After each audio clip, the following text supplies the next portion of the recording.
I've lost my mojo! Welcome to Black Irish Podcast.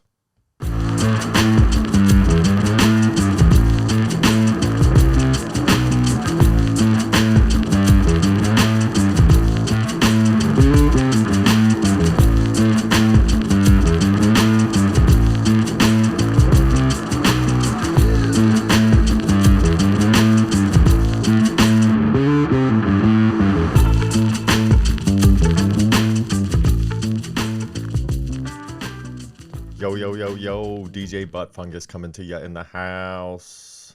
Welcome to an all-new episode of Black Irish Podcast with myself, Brendan McCorkle. And that's it. Once again, on my lonesome, hopefully not for long. It's going to be a weird episode, man, but I'm going to try and keep it fun.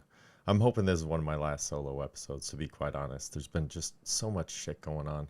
Honestly, I almost didn't record this. There was almost not an episode this week, and I was having a philosophical debate with myself. I just got so much shit going on right now. Like, I'm going through a not very smooth divorce. My partner in crime, my podcast buddy, we're having communication issues, and I'm just like, the whole system's breaking down. Just like, God damn it. What am I gonna do?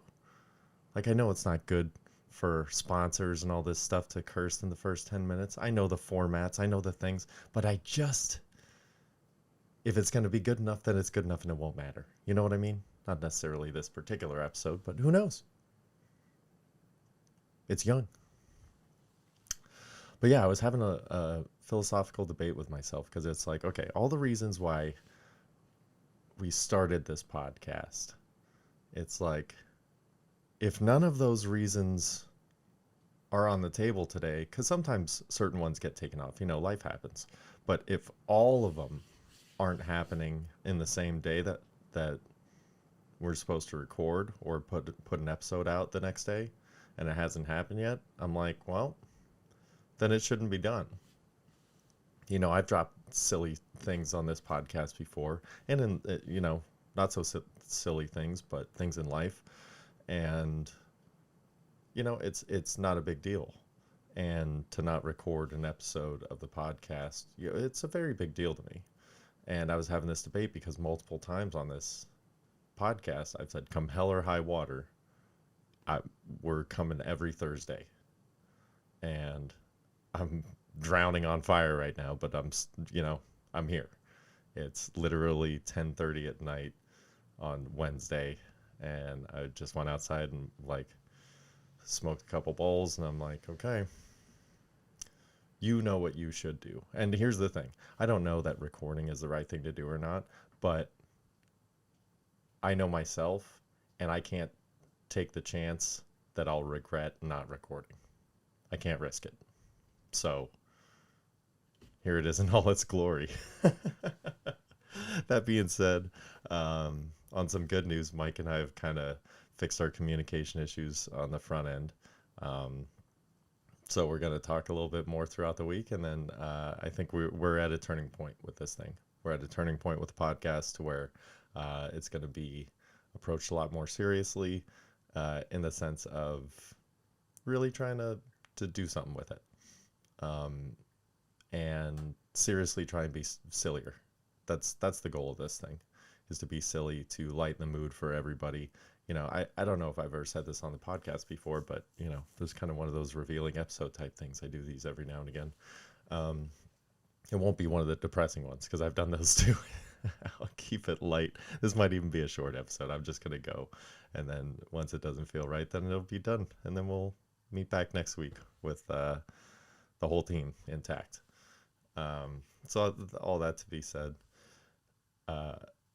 I've spent a lot of time in a driver's side or a passenger side of a vehicle, usually for work, whether it was commuting to and from work or commuting for work, like installing stuff or doing stuff for construction, whatever. And a lot of the times, just some light-hearted, silly talk radio. Man, that's all I needed to break up my day and not make me want to fucking just murder people or myself. It's just that was my thing that got me through a lot of stuff. So I wanted to do something that you could throw on in your car while you're commuting and sitting in traffic just going, motherfuck today. And then somebody's like, yeah, how many gorillas do you think shove bananas up their ass? And you're like, wait, what? And then let's talk about that for 10 minutes. That's the kind of shit that I was, let's be silly. And Mike and I are just also very involved in sports. We love sports, so we like to throw that in there. And to give you a little bit of perspective on who we are and kind of what we like, that's when we do the entertainment stuff at the end. And it's just to kind of give hopefully a little something for everybody. And not in the sense that everybody needs to like it or care for it, but in the sense that if it hits your button, everybody's got a shot. This isn't honed to one specific person necessarily, or a type of individual. Now, do we know who's the booger eating, fart sniffing, beer swilling people that listen to this show mostly? Yeah, of course. The people that look like me. DJ Buttfucker, or whatever I said in the beginning. Butt sniffer. Only because I think I look like a DJ and I hate DJs. Everybody hates DJs, but we need them, god damn it. We need them. Oh, that being said, perfect segue into silly life shit. I went out to a buddy's birthday this weekend, and shout out to the Chicharoni. And we went to a club-ish thing. I don't know what this place was. It reminded me of a place I used to go to with a buddy back in the day called The Mix. It was in La Crescenta, and it's like, La Crescenta is like, I don't know. It's like a tear-off of Pasadena. You equivalent it to like the Pacific Palisades of Los Angeles. It's kind of like a tucked away little fancy pants town. And with one main road strip. And the Mix was like, you had to like go downstairs. They had a downstairs and sold $1 kamikazes. So you go there with $20 and just be like smammered. It was a great place. But you didn't know what the vibe was. That was this place. So we went out to this place and it was like, there's patio dining, but then you walk in and it's like a bar and a dance floor. And then like on the other side of that, there's pool tables and 2 skee ball machines. And it's like, what are you going for? And then they just threw a DJ in there, DJ Scratchy Pants. And he went from like 4 p.m. until 2 a.m., I guess. I mean, we got there like 10, I think, 9:30 or 10. But I was just like, oh my Lanta, what is happening right now? Like, I could not pick up on the vibe. And let me tell you, when the patrons were an eclectic group, man, I'm telling you, this was Long Beach. It was just everything. I'm pretty sure they let some underage people in there. I'm like, dude, this is getting sketch as shit. But the thing that kept getting to me is like, okay, I don't understand what this vibe is. But I did notice something. And I haven't been to a club. I guess they were trying to be a bar / club / something. So let's call it a club for the sake of argument here. So there's these certain things that were going on that I'm like, I don't know if this is a new thing or if this is just how it's been and I'm out of it. Wearing headbands with like the spring and like hearts or shamrocks, you would do it on St. Patty's Day, or like just these weird, basically emojis on a headband and just rocking them in the club. And these aren't like the ravers that have the necklace, all this stuff too. No, just the big girls doing the distraction from the body, look at my head thing. And it's like, that's not helping. Do yourself a favor. Don't look silly. Take yourself seriously. Big girls can dance. It ain't no big deal. But nobody's going to dance with somebody. Like, you're taking yourself out of the game. I know what you're doing. I've been there. Don't do it. Like Marvin Gaye says, just get on out there. As long as you're moving and grooving, there's always a chance. I will say there's some funny white guy dancing with some ebony ladies. It wasn't me. Shaggy. They didn't play Shaggy either. That was the other thing. DJ Butterbutt, he was playing like I don't I don't know. I don't know. It was not my flavor. Um, but he would only play like 30 seconds of a song and then skip to a completely different song in a completely different genre. And there was no rhyme or reason to it. It was just like as soon as people were enjoying dancing to that song, he was like, perfect. Let me switch the vibe up immediately. And you're like, what the fuck is going on here, dude? But it was like he would have these every like 15 minutes, which was 35 songs. Like it was like some newer stuff that I didn't recognize mixed in with some Spanish stuff, which I never recognized, but I kind of enjoy. Um, and then like every now and again, like every 10, 12, 15 minutes, he'd throw in 1 to 3 90s hip hop songs, and the place would go fucking bananas. And then again, as soon as everybody's hyped up, he's like, pulling the plug on this, da da da da da da da da, and you're like, what the keep a flow, bro.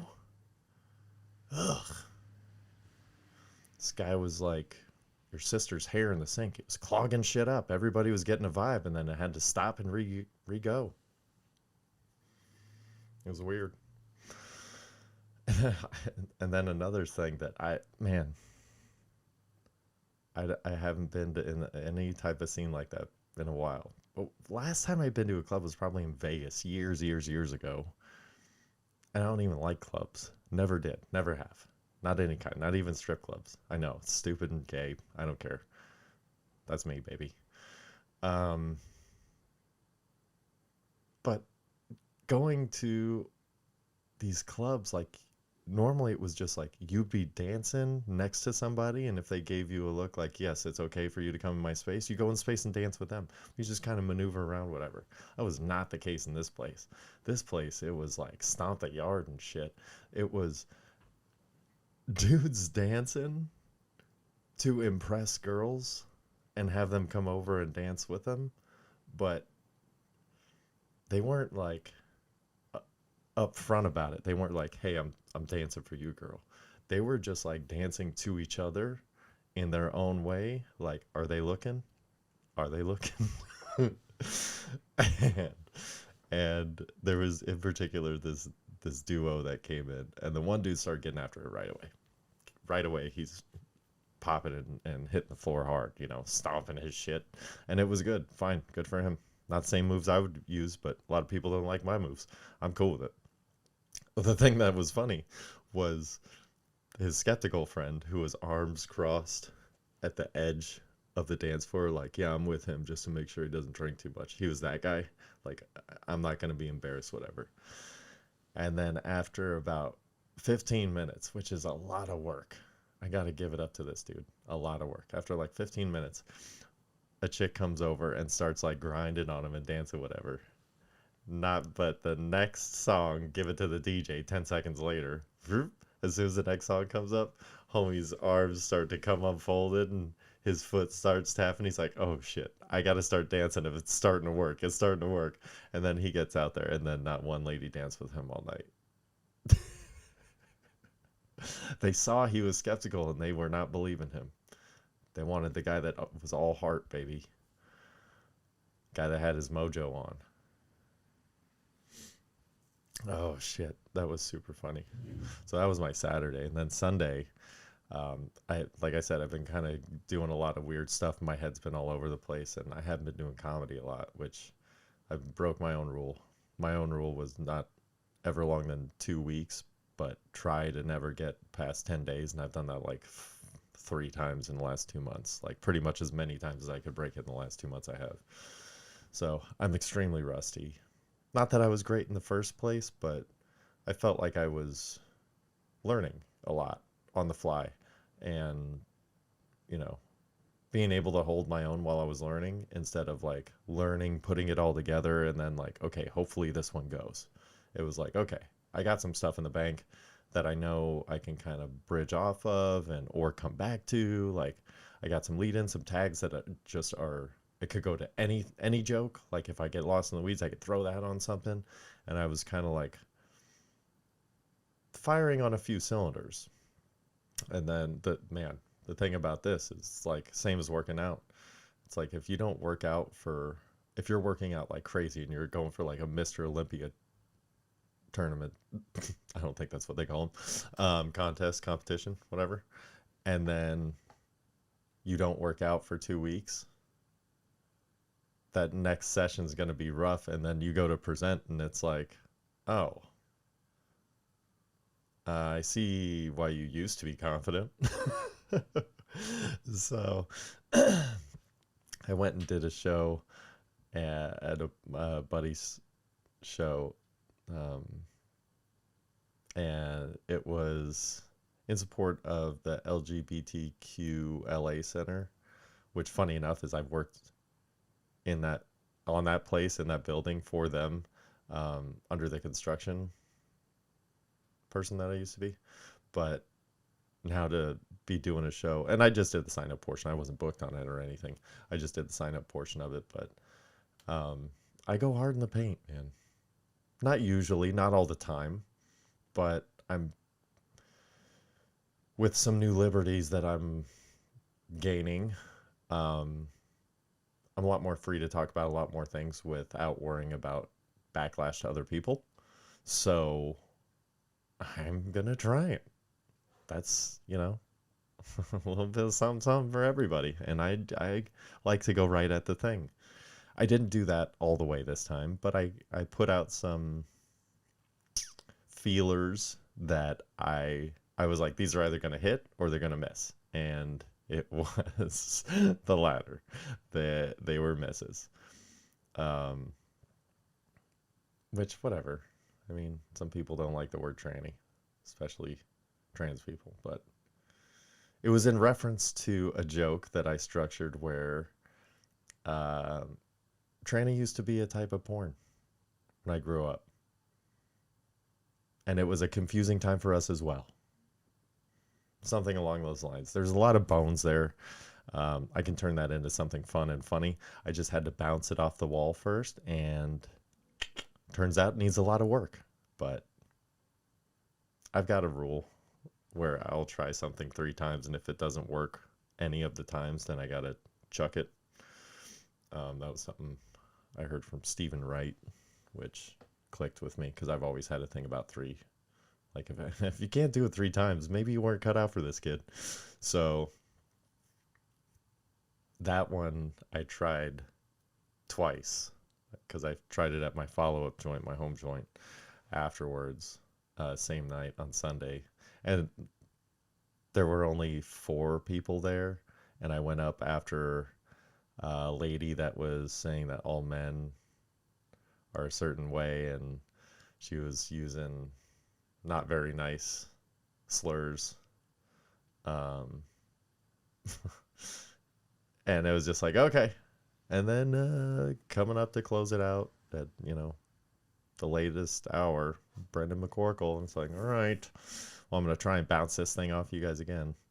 And it was like, it was whatever. It was kind of like, eh. So I'm like, all right, I have to write this thing out. And I might even just put that into another joke because I had a whole structure about that and cross dressers and things of that nature. So it was a fun little joke about that. So I'm going to revisit that. But yeah, I don't know. I told 2 people. I told my neighbor and I told one of the comics, who was just kind of, we checked in with each other afterwards, which I haven't been doing that either. And I'm going to try and start doing that a lot more. He was just like, yeah, because he was there at the first show. He was signed up for the LGBTQ show as well, LA Center, whatever, and he was like, "Well, you rolled through the punches," which means like you were eating dick, but you know, you kept munching with a smile on your face, and it's like, yeah, that's what we're here to do. It's not a big deal. But I told him and my neighbor the same thing. I said, well, I learned 2 things about myself, which I always try and learn something. Every single time I go up, I try and learn something, whether it be about a joke or about myself or about my stand-up or about the room, something. And this time I learned two things about myself, and I'm very, very honest with myself. I learned that number one, I'm not as funny as I think I am. Like, I got to work at it. And number two, I'm fearless. I don't know if that second one's a good thing or a bad thing. I think it's about equal in damage to as the first. But I'm really trying to do something here. And the fun thing about it is I really think I'm going to, because the thing that I want doesn't necessarily look like the thing everybody else needs or wants. So I'm very excited about this journey, and that's what it is. It's the journey of life, and this is what I'm choosing to do, and it's supposed to be fun. And I know that not everybody can have a job that's supposed to be fun. I've had those, but I made them fun. Everywhere I went, I made my job fun because my philosophy is I have to be here anyway. So since I already know the bad stuff, I can be optimistic about the future with this. Even if it's a shit job, literally with plumbing. Whatever, I know my hands are going to be in poop. Okay, it can't get any worse than that. So let's just do that. And if we use that as a baseline instead of this is what I think my day is going to be, you know, the days can look up. And I'm glad I said that out loud, because I've been having trouble with that lately. My mind's been overloaded with other things, and I've become my own worst enemy, I'm realizing right now. So I just need to be better to myself, but sometimes I don't know how to do that because I've never really done it before. Which is fine. So if you're in that same boat and you've never really been good to yourself or don't really know how to, or you need to figure out a healthier way to do it, I encourage you to do that this week, because I'm going to try and do that. I've been forgetting to tell myself that I have an awesome life every day. Even on my bad days, I like to tell myself that because it's 1000% true. I have an amazing life.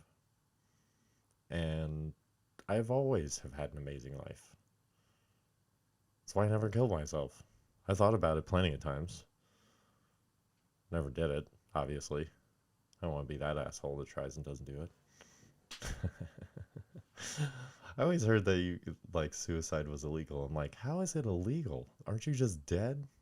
I'm like, oh my God, if you get arrested for not being able to kill yourself, like, what makes you want to kill yourself more? Just saying. You are the biggest loser. Goodbye. Or whatever. Oh, that was fun. I think I'm going to go in my phone really quick just to see. Oh, I said somebody's name wrong. I hate when comics on the fly have to introduce other comics, and it's like, nobody's ever John Smith. I mean, I'm Brendan McCorkle, for crying out loud. I don't ever expect anybody to get my name right if they haven't met me twice. It's not a thing that happens. So when it's like, hey, by the way, remember your set, and then don't forget to introduce this guy. And it's like, fuck. And I end up getting it wrong. And then it turns out this dude that went up after me, by the way, I did not do him any favors with the room. Like, that's one of those things that as a comic I take very seriously. It's like, you're a part of this certain show for a reason. So whatever your spot is, you're supposed to do something with that. Like, I've been put up at that same exact show a couple of times, like in heater moments where it's like, oh my God, that dude just said something crazy. I need somebody to come and get this room back so we can continue the show. And it's like, yeah, I know I'm up. Let's go. I'll bring him back. And I'll kind of half scrap my set for the night. No problem. That's my job. And if I do my job well, then I'll get more spots later. It's all good. Everybody helps everybody. I love trading goods and services. Beautiful. With that being said, this was like a stacked booked show. And then they did the open micers at the end of it. So I was like, oh, okay. This is open mic time. We're not going up before the feature acts. We're going up after. So nobody expects shit out of these guys. I can take a big swing here. And I did. And, I said some stuff that made them laugh. It was just all the stuff that wasn't about them. So, I know there's some good stuff in there. So that being said, it's like I didn't do the guy any favors because I got some of the room to leave, which I don't know. Sometimes it bugs me, and sometimes it doesn't. Like that doesn't, because if you're offended, then yeah, okay, you don't have to listen to me. Thank you for respectfully getting up and leaving instead of yelling. I appreciate that. It's the indifference walkout. It's like, would you rather be here or over there? And it's like, I guess over there. And it's like, oh, that one's a bummer. But then I said this guy's name wrong, and I'm like, shit, I think I said it wrong. And you always know because they instantly reintroduce themselves right when they get on stage. I'm like, damn it. So I was like, hey, dude, really sorry after the show. Then I go to my other home spot, and then homie shows up like 10 minutes later. I'm like, oh no. Like, do I say it again? Do I say sorry again? I was like, nah, I think that's too much. I think you're being kind of an asshole if you just keep sucking this guy's butt saying sorry. Um, yeah, I've got a ton of stuff in here. Oh, for baseball. Baseball. It's opening day. This is coming out on opening day. I love opening day. Baseball opening day is one of the best days ever. It should be a floating national holiday. Like if you buy tickets to a Major League Baseball game, you should get the day off of work. Like if you're going to be sitting around at home not doing shit, fuck you, go to work. Go somewhere special for lunch, have a 1 hour lunch, watch some baseball. But if you get tickets to a game, that should be it. It's a national pastime. Step it up, government. We're voting on all these other bullshit bills, things that don't make any sense. Let's throw opening day in the mix. Put our tax dollars to work here. Opening day equals 8 hours PTO if you buy a ticket. I think that's only fair. So yeah, baseball's coming up. I'm kind of excited about this season. And the Giants are my team. The Giants are going to stink. They might be like a, you know, outside chance at a wild card, but they're in a division with the Padres who are going to rip off 105 games. Dodgers who are probably going to get in their 90, low 90 to mid 90 range. And the Giants, if they're lucky, they'll be in that low to mid 90 range as well. You know, they do have one of the better front offices, or the historically one of the better ones without spending a ton of money, but I just wish they would spend some money. And anybody who thought that Aaron Judge was going to the Giants is crazy. He never was. That was just a marketing tool. He was going to stay in New York. I'm pretty sure he even said that afterwards. I was watching this video with my son. He's into like historical baseball stuff. But he's into like everything. Like the other day he was watching like the biggest disappointments and greatest win above replacements in baseball contract history, like $100 million deals, which ones were good and which ones were bad. And I'm like, dude, I could get into these videos too. And I just thought it was so amazing because like Trey Turner and all these guys, Carlos Correa, they're signing these like 270 to $300 million deals. Crazy big deals, right? Alex Rodriguez signed for $252 million in 2001. Over 20 years ago, A-Rod got signed, and it was a 10-year deal. It's the same as all these bros are getting. But nobody got that deal again for like 12 years. And here's the thing. A-Rod actually came good on that contract. He re-signed with the Yankees on like a 5-year deal after that and still like crushed. So A-Rod happened to have like one of these biggest contracts in the history of it, which I remember at the time with the Texas Rangers. But I remember it being like astronomical. Like nobody's ever going to get paid that again. And what's really funny is it took a really long time for anybody to get paid like that again. Like hats off to A-Rod, dude. Like, and that dude was like married to J-Lo for a while or some shit. Like, Jesus. I thought that guy's career was over with the steroids and smacking the ball like a little Nancy Pants out of the first baseman's hand in the little Red Sox series. He's just, oh my gosh, he's very, how you say Spanish type. Like, I'm kind of tough, but I'm kind of soft at the same time. Eh? You're like, yeah, I get it. Like, you hit the ball hard, but you have soft cheeks. I don't know. It's a weird thing, that guy. And now he's just kind of like, I'm A Rod. I do anything I want. It's like, yeah, you kind of do whatever you want. Good for you, A Rod. Still crushing. Crazy. I think A Rod may have had like the best baseball career ever. It's tough to argue. He's still doing it. He's still in the mix and does whatever he wants. Oh, man. 185. I'm just reading notes in my phone at this point. 185 grams of protein per day. I So here's the thing. I said I was going to try and start getting in biking shape. Like for reals, I'm going to. I had a not so great couple of days because my favorite cereal snuck back in the house for some reason. I think it was planted. Um, so it's been hard to avoid that because that kind of came out of nowhere. But um, 30 Days of Pain is going to come back in May. I was talking to somebody about it, and I was just like, yeah, for this past couple Mays, I've done this thing. And they're like, oh, that's cool. I was like, oh, really? Okay. I think I might just keep doing it then. Just keep on. Because I'm kind of at a point with a lot of this stuff, which I was having that philosophical debate with myself earlier. Like, it's been over 2 years now since I've started this kind of new journey of podcasting and, got into comedy a bit after that.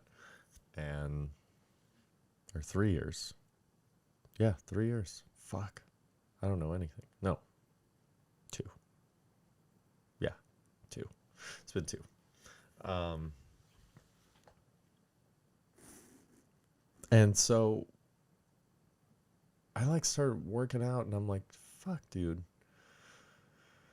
I don't know what's possible with your body, but we should try and do something silly and fun and crazy.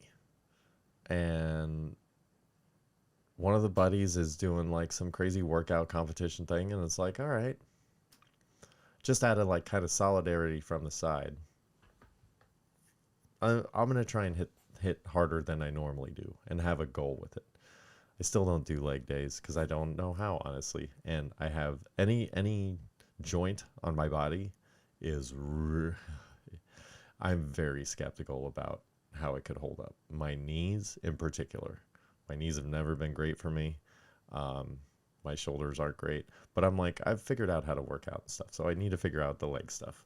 But the rest of the upper body, I'm like, okay, I think we can go crazy with this. So I read some article that was you needed a certain gram to pound ratio a day or whatever. I think it was a gram of protein per pound of your body or whatever. Um, and so like I kind of float around 185 these days. Some days I'm 198, some days I'm 175.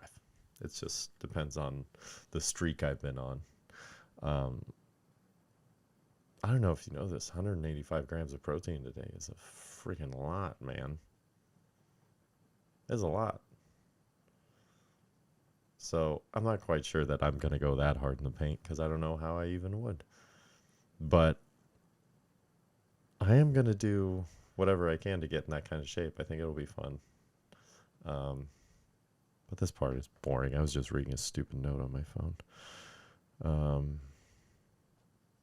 they're mostly premises for jokes that I have not taken the time to write out, which I'm kind of calling myself a dickhead for that. Um,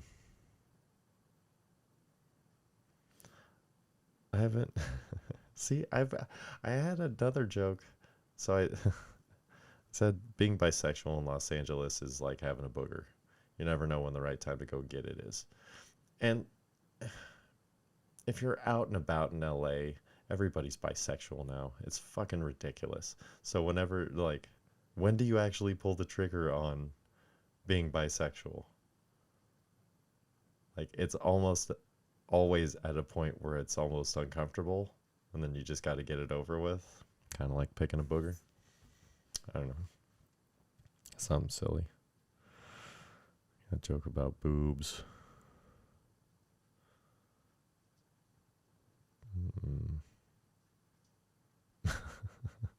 Religion is like exercising. I like where that's going.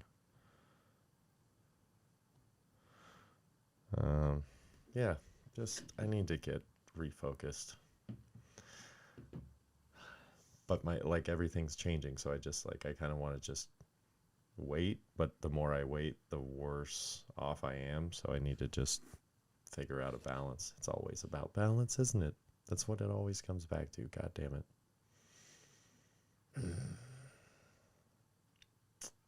The problem is I run in circles so much that that's what's balancing the plate. There's no actual stability on all these sides. It's just me running in circles, keeping the thing moving so fast it doesn't fall. That's what it feels like anyway. Oh, but all that nonsense to be said. I've been watching. I finished Agent Elvis, and it started a lot stronger than it finished. I'll be honest, but it was a good watch. I do not regret any of Agent Elvis. It cracked me up. It just, like I said, I think they got too big for their britches towards the end, and they got a little in their own way. They started off so simple and straightforward, and it was just so good, and then, like anything else, the writers get writing. But it was still a good watch all the way through. That to be said, Shrinking also, I finished season 1. Both had 10 episodes, Agent Elvis and Shrinking. Shrinking was incredible. One of the better shows I've seen in quite a while. I know Succession is back. I haven't seen that yet. Daisy Jones and the Six. I'm halfway through the first season, the only season, and it's finally picked up. I was waiting for it to pick up. It's finally picked up. It is here. It has arrived. So now I'm looking forward to going and watching that. While I'm in between editing and shit, that's what I'm going to do. I'm going to go watch Daisy Jones and the Six, and catch up on that for the next couple hours or so. That being said, I think I'm going to just call it a shorty today. I appreciate everybody for hanging on. I appreciate everybody in my life that's there for me and that's still doing their thing. I just want everybody to do their own thing first. If you do your own thing first, everybody else will just, we meet up when we meet up, and it's organic, and it's all supposed to be. So I encourage you to do what I'm going to try and do this week and not get in your own way. Just let things be what they are and see how the chips fall. So on that note, I hope everybody has a great week. I'll be back better than ever, hopefully.